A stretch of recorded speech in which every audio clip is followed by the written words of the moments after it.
Hey, what's up everybody, and welcome back to News Dose, and here we are just a few short days away from the much anticipated Xbox Bethesda showcase.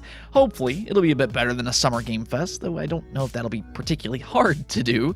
But nonetheless, we actually do have some Xbox news today, as one of their announcements might have leaked out just a little early. We also got a suggestion for another game that might be there as well, and the Xbox Series just had its best week since it first launched over in Japan. So a lot of things are happening leading up to that event, and we'll talk about all of that today. Then PlayStation fans, they might have got some good news today as well, as God of War Ragnarok might be getting some news this month after all. So make sure to stay tuned for all of that. Before we get started though, I do want to go ahead and make a few corrections regarding yesterday's video. I did make a couple of mistakes, the first of which is that PC Game Pass is the specific subscription that saw a 300% increase, not Xbox Game Pass itself. I don't want to mislead you all, so I want to go ahead and make sure you all know that that was for PC Game Pass. Then also, I want to go ahead and correct my very poor pronunciation of the Street Fighter 6 character that they revealed yesterday. I believe it's pronounced Guile based on your all's comments. Hopefully that's correct this time, as you all had a lot of fun with my pronunciation yesterday, so hopefully I did get that correct here. With that out of the way though, let's just go and jump right into things, starting off with a controversy surrounding The Last of Us Part 1.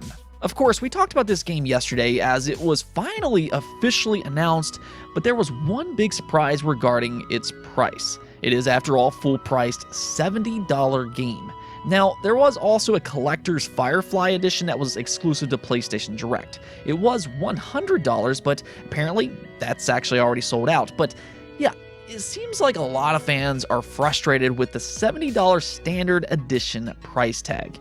And really, I mean, I don't think fans in general have been thrilled with the price hike to $70 this generation for PlayStation games, but this one specifically seems to be hitting a nerve because a lot of people don't seem to see a drastic upgrade with the remake, and it's also the third time this game has released within the last decade. I mean, there were already fans kind of questioning the decision to remake this game just so soon after its original release, and now here they're also charging $70, so it doesn't seem to be sitting right with a lot of people. Now, with that said, they did show some side-by-side pictures yesterday, and I do think that the remake looks a lot better, and I imagine when we start to see the combat, that will probably be a little bit more instantly recognizable. My assumption is that the combat will probably be closer to something like Part 2, which, I mean, as you all probably know, that game has absolutely phenomenal animations, and it just has brutal combat. So, once we start to see the combat, maybe public opinions will start to change. Admittedly though, $70 does seem like a lot here, but let me know what you all think. Do you think that they should be charging $70 for The Last of Us Part 1? Moving on though, the Xbox Bethesda showcase is right around the corner on June 12th, but it now appears that an expansion for Forza Horizon 5 might have leaked out just a little early. This is actually coming from Steam itself, which accidentally updated the Forza Horizon 5 banner, which included a Hot Wheels expansion. They soon then after fixed their mistake and took it down, but as you all probably know, the internet has a way of archiving things, and, well, news is spread quickly. So it does look like Hot Wheels will be returning to Forza Horizon once again, which in my opinion is fantastic news, assuming that this is true. They did partner up back in Forza Horizon 3, and in my opinion, it's one of the better expansions that I can remember for video games just as a whole. It's just a perfect combination, as Playground Games they're masters at making racing games, and Hot Wheels with the cars and especially the tracks, they just look so good and they feel brilliant with the Forza Horizon formula. So if this does indeed turn out to be true, it could be announced as early as the Xbox Bethesda showcase. Now, something else, though, that could possibly be revealed at the Xbox Bethesda showcase would be Indiana Jones. This is a game developed by MachineGames, which is a Bethesda studio. They did tease this last year, and, well, interestingly enough, it's been spotted that over on LinkedIn, MachineGames posted, "We are excited for Sunday's showcase. Hope you all are ready for it." Now, this is by no means a guarantee or anything like that they have anything to show at this event, but with them publicly talking about it here, I thought it was at least worth a mention. I mean, maybe they are ready to show Indiana Jones because, again, all we've seen so far is that teaser. Now that we're a little bit further out, maybe they're ready to show a little bit more on it. Maybe we can get a release window, or even possibly whether or not it's going to be exclusive to Xbox or not. That's still a major question. So maybe it could show up here at this showcase in some shape or form. Either way, though, we're not going to have to wait too long, as we're now just a few short days away from the Xbox Bethesda showcase on June 12th. Speaking of waiting around, obviously, there's been a lot of questions regarding God of War Ragnarok and whether or not it will release in 2022. I mean, we literally just talked about this yesterday, as there were some conflicting reports with Game Reactor. They were claiming that they had heard from their European sources that Ragnarok was delayed into 2023. Then Jason Schreier, he responded saying that he had heard from some different people close to the situation that it hasn't been delayed. So, I mean, everything just kind of seems up in the air right now for God of War Ragnarok and when it will actually release, but it's starting to sound like that's about ready to come to an end. Bloomberg and Jason Schreier today did post a big report claiming that God of War Ragnarok indeed is still on track to release in 2022, and in fact, it's planned to release this November. It apparently was originally planned for September, but got pushed back to November, which really isn't all that big of a deal, though this theoretically could impact their chances of getting Game of the Year awards, which is kind of ridiculous that the Game Awards doesn't really include the entire year, but whatever, I guess. Sony, however, I mean, they do take that type of stuff serious, but with Elden Ring being a thing and everything, I don't know how a game is going to beat that game this year. Regardless, November is looking like the month for God of War Ragnarok, and even better, the official announcement for its release date is being planned for later this month, according to Bloomberg. Now that is very interesting because Sony's had a few opportunities to announce its release date this month. They could have done that at the PlayStation State of Play earlier this month, but they didn't. Then they could have done it at the Summer Game Fest, and truthfully, Jeff Keighley, he needed the support here, but once again, Ragnarok was a no-show. So to hear that its announcement could still possibly be this month kind of makes you wonder if they have another event planned for June. Now, that could just simply be a dedicated God of War Direct. Though interestingly enough, Tom Henderson, which has proven to be a legitimate insider, stated this over on Twitter. God of War quote-unquote announcement later this month. This is consistent with some other important announcements from Sony during the last week of this month. So there's a possible state of play inbound, hoping to get details soon. So there it is. PlayStation fans might still have something to look forward to this June, and of course, if we do get an announcement of that, I will let you all know as soon as possible. That's not quite it for showcases though, because I mean, publishers are still announcing things for this month. Unfortunately, Nintendo has yet to say anything just yet. We're still not so patiently waiting for that information. But Square Enix, they want to join in on all the fun, as they just officially announced a Final Fantasy VII 25th anniversary broadcast for June 16th. Now, this is only going to be 10 minutes long, but they did say that it's going to be packed with information.